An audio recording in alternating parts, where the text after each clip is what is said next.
키워드로 짚어보는 사회 문제, 키워드 포착입니다. 오늘도 쿠키뉴스 심유철 기자 나와 있습니다. 안녕하세요. 안녕하세요. 키워드 포착의 심유철 기자입니다. 네, 오늘은 어떤 키워드죠?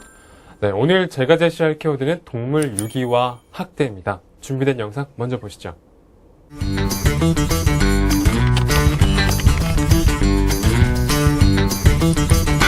최근 반려동물을 기르는 인구가 많아지는 사이 자신이 기르던 동물을 학대하는 사건도 잇따르고 있습니다.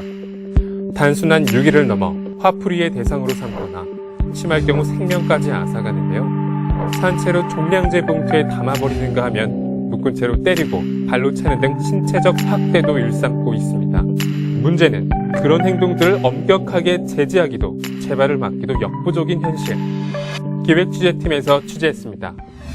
네, 영상 잘 봤습니다. 오늘은 심유철 기자와 함께 동물 유기와 학대 상황을 살펴보고 대책까지 짚어보도록 하겠습니다. 얼마 전에 한 동물 카페에 비위생적인 환경이 도마 위에 올랐습니다. 내용부터 좀 전해드릴까요?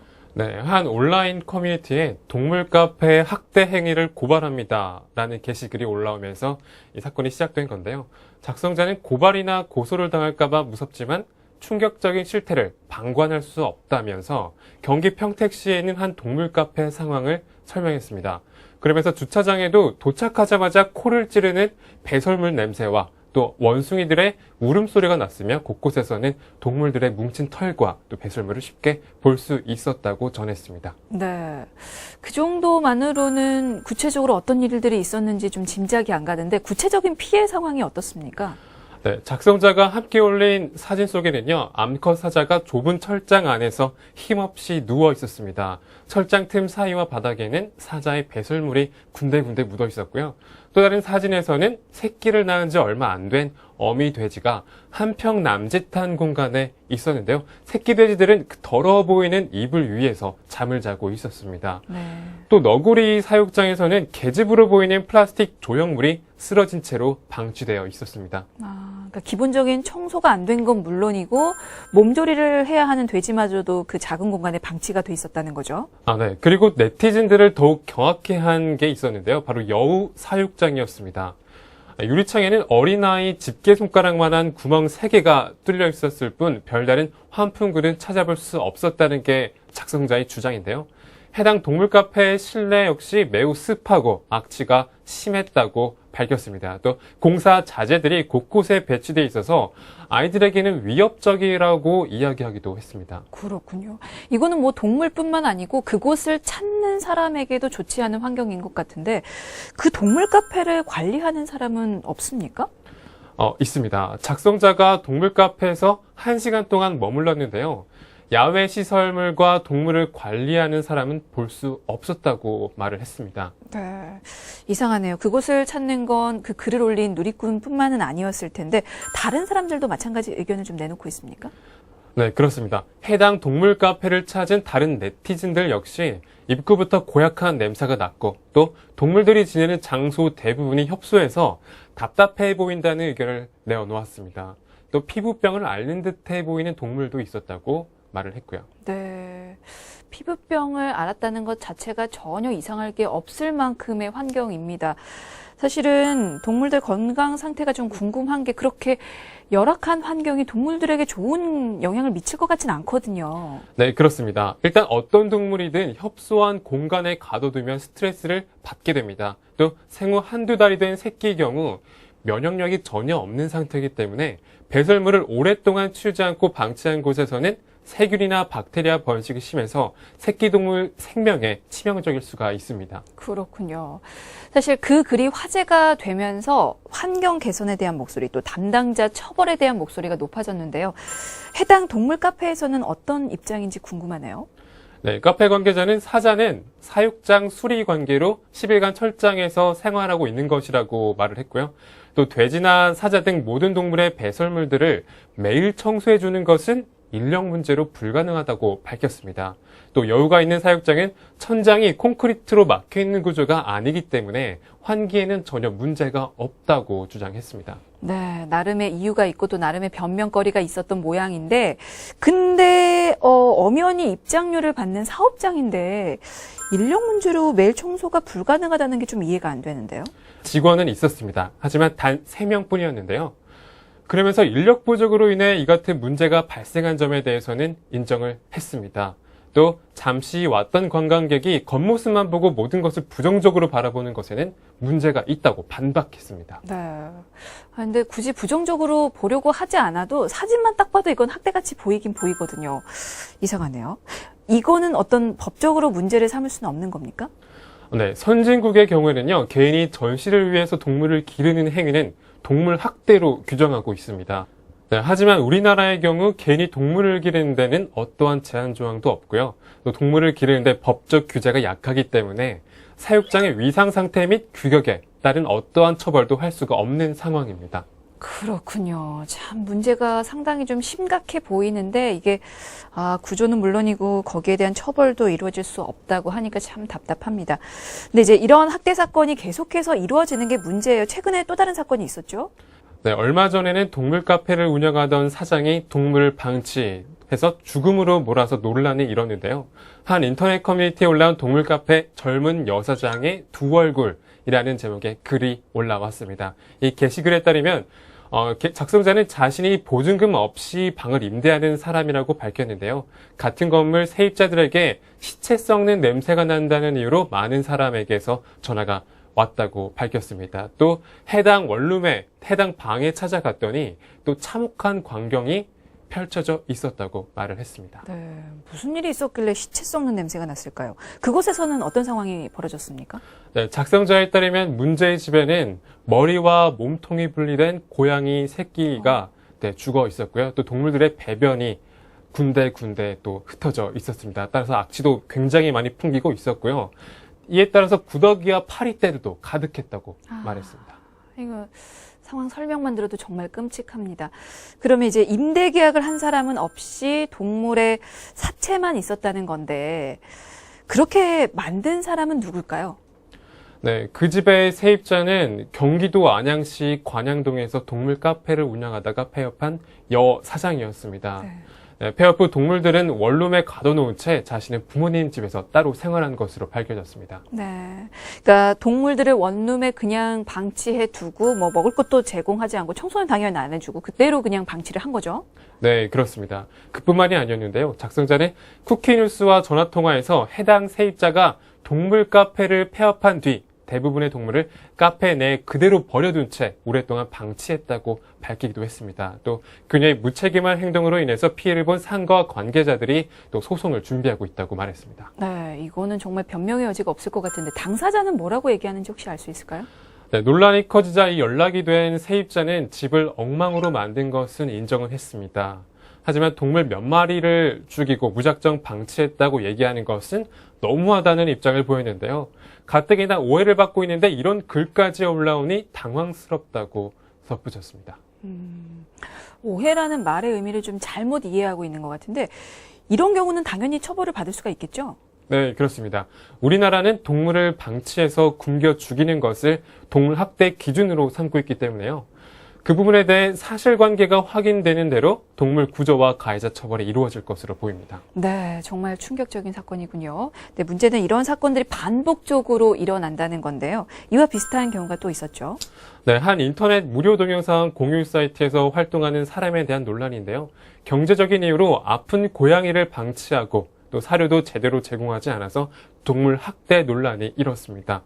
스스로 가난해서 아픈 고양이를 치료하지 못해 충분한 사료를 제공하지 못하고 있다고 밝혔는데요. 고양이 생명을 담보로 추천과 구독 버튼을 눌러달라고 광고까지 했습니다. 그러니까 자신의 경제 상황을 좀 간접적으로 드러내면서 좀 도와달라고 광고를 하는 건데 주로 어떤 동영상과 글이 올라왔습니까? 네, 영상 소개 글을 보면요. 고양이들이 감기에 걸려 병원에 갔는데 수의사가 한 마리당 100만 원을 내라고 했다는 내용도 있었습니다. 하지만 가정 형평상 치료를 못 해줘서 새끼 고양이 10마리가 죽었다고 회상하는 내용도 있었습니다. 또 고양이를 교배해서 출산하게 할 것이라며 자신의 꿈이 고양이 왕국을 만드는 것이라고 밝히기도 했습니다. 당장 아픈 고양이 치료해줄 돈도 없는데 고양이 왕국을 만들겠다. 약간 꿈이 좀 허황돼 보이긴 하는데요. 누리꾼들 반응 어떤가요? 네, 많은 네티즌들이 비난을 쏟아내고 있는데요. 한 네티즌은 능력이 없으면 키우지 말아라. 다른 네티즌은 사료도 겨우 구입하면서 10마리가 넘는 고양이를 키우는 것은 동물 학대라며 죄 없는 생명만 죽인 꼴이라고 꾸짖었습니다. 또 다른 사람은 또 역시 능력이 없으면 분양하라면서 고양이들이 상업적으로 팔려갈 수 있으니 중성화 수술을 시킨 뒤 분양해야 한다고 말을 했습니다. 네, 이거 참 문제입니다. 경제적인 여유가 없는데도 불구하고 무리해서 동물들을 기르는 것은 아무래도 결국은 동물들을 감당하지 못해서 유기에까지 이르는 또 원인이 될 것 같은데요. 실제로 한때는 사랑을 정말 독차지했던 반려동물들이 휴가철 유기동물로 전락하는 경우도 있었잖아요. 네, 그렇습니다. 지난 1월부터 8월 22일까지 전국에서 발생한 유기동물은 총 63,132마리인데요. 그중 약 45%가 6월부터 8월 사이 여름 휴가 기간에 버려지고 있다고 밝혀졌습니다. 네. 휴가를 가서 동물을 버리는 그런 행동은 어떻게 해석을 해야 하는 겁니까? 네, 전문가들은 여름철 유기동물이 주로 발생하는 이유에 대해서 반려동물을 키우는 게 힘들다고 느낀 보호자들이 휴가 때 여행을 가면서 버리기 때문이라고 지적했습니다. 실제로 많은 유기동물들이 도로나 피서지에서 발견되는데요. 또 유기뿐만이 아니라 함께 여행을 갔다가 목줄을 제대로 하지 않거나 또 문이 갑자기 열리는 사고로 동물들을 잃어버리는 경우도 많았습니다. 그렇군요. 그럼 그렇게 발견된 동물들은 어떻게 됩니까? 네, 이렇게 버려진 동물들은 거리에서 잡혀서 유기동물보호소에 입소한 뒤 공고기간 11일을 거치게 되는데요. 그 기간이 지나면 보호소 측은 안락사를 시켜도 문제가 없습니다. 실제 농림축산검역본부에 따르면 지난해 19.9%의 유기동물이 안락사 당했고요. 또 25%는 자연사했는데 원 보호자를 찾은 유기동물은 15.2%에 그쳤습니다. 네. 그러니까 유기동물 중 10마리 중에 2마리만이 가족을 찾는데, 그러니까 나머지들은 가족을 찾지 못하고 또 그렇게 죽어가는 거죠. 만약에 이렇게 되면 이 부분에 대해서는 어떤 처벌 규정이 없을까요? 그러니까 의도적으로 유기했을 때 어떤 처벌을 받을 수 있습니까? 의도적으로 동물을 유기했을 때는요, 100만 원 이하의 과태료를 물고 또 학대 행위에 대해서는 1년 이하의 징역 또는 1,000만 원 이하의 벌금을 부과하도록 규정하고 있습니다. 또 얼마 전 국회를 통과한 개정동물보호법은 기존의 1년 이하의 징역 또는 1,000만 원 이하의 벌금이었던 동물 학대 처벌 수위를 2년 이하의 징역 또는 2천만 원 이하의 벌금으로 높였지만 소유권을 제한하는 등의 조항은 빠져 있었습니다. 네. 내년부터 법 개정으로 이 과태료가 오르긴 하는데 이것보다 더 강한 처벌이 필요할 것 같긴 합니다. 사실은 과태료를 부과하는 건 너무 약한 처벌 같아 보여서 이걸로는 동물학대 문제가 근본적으로 좀 해결되지는 않을 것 같거든요. 누구나 헐값 또는 무료로 동물을 데리고 와 키울 수 있는 데다가 또 책임감 있게 키울 수 있는 교육 시스템도 마련되어 있지 않고 또 동물을 유기했을 경우 처벌 수위도 낮아 문제 해결에 어려움이 있는 것이죠. 그렇군요. 정말 동물들을 키우려고 마음만 먹으면 너무나 쉽게 데려올 수 있는 만큼 또 버리는 것도 쉬울 것 같고요. 버려도 이게 처벌 수위가 낮으니까 죄책감도 갖지 않는 것 같습니다. 다른 나라는 어떤지 좀 볼까요? 네, 스위스의 경우를 보면요. 일단 반려동물 보호에 대한 기준이 굉장히 엄격합니다. 2008년부터 지난해까지 반려동물을 키우려는 사람들은 4시간 동안 훈련을 받아야 했고요. 또 반려동물을 처음 기르는 사람이라면 이론 교육도 따로 받아야 했습니다. 물론 이 같은 교육 제도는 반려동물의 행동에 크게 영향을 미치지 못한다는 의견 때문에 올해부터 폐지가 됐지만요. 또 핏불 등 공격 성향이 있는 반려견을 기르려면 여전히 72시간의 교육을 받아야 합니다. 그렇군요. 우리나라도 그런 교육이나 훈련은 좀 받아야 될 것 같은데 그러면 처벌 기준이나 수위는 좀 다릅니까? 네, 스위스의 경우 동물보호법 위반 시 처벌 수위가 굉장히 높습니다. 네. 스위스에서는 동물보호법을 위반하면 최대 3년 이하 징역 또는 2만 스위스 프랑, 우리 돈으로 약 2,300만 원의 벌금을 부과하는데요. 재산에 따라 벌금이 차등 부과되기 때문에 이론적으로 100만 달러, 약 11억 4,500만 원까지 부과할 수 있습니다. 네, 알겠습니다. 그렇게 강한 처벌이 우리나라도 이루어진다면 이게 동물 보호에 대한 의식도 좀 높아질 수가 있을까요? 사실은 반려인이 책임감을 갖는 게 좀 중요하잖아요. 네, 그렇습니다. 하지만 책임감이 너무나도 부족한 게 우리 한국 사회의 현실인데요. 한 보고서에 따르면 4명 중 1명은 반려동물에 대한 기본적 지식을 습득하지 않고 기르는 것으로 나타났습니다. 또 반려동물을 키우면서 포기, 유기 충동 경험을 느낀 가구도 42.6%에 달하고 있습니다. 우리나라는 아직까지도 이 반려동물을 소유물로 좀 취급을 하는 것 같습니다. 하나의 생명이라기보다는 재산으로 좀 여기는 것 같아요. 네, 그래서 학대를 당하는 동물을 긴급 구조해도 주인이 소유권을 포기하지 않으면 되돌려줘야 합니다. 중요한 건 동물은 스스로 권리를 주장하거나 권리를 침해당해도 변호하지 못한다는 건데요. 그만큼 약자인 동물을 보호하는 것은 더불어 살아가는 사람들의 중요한 의무라는 점 잊지 말아야 합니다. 네. 최근에 문재인 대통령이 유기견을 입양한 것을 계기로 내년부터 유기동물을 입양할 경우에 정부 지원이 가능해졌습니다. 정부 지원이 가시화가 되면 유기동물의 학대 그리고 방치 관련된 문제가 얼마나 줄어들지 기대가 되긴 하는데요. 일단 중요한 건 동물 유기를 막을 수 있는 건 사람뿐이라는 사실 명심 좀 해야 될 것 같습니다. 자, 지금까지 쿠키뉴스 심희철 기자였습니다. 고맙습니다. 감사합니다.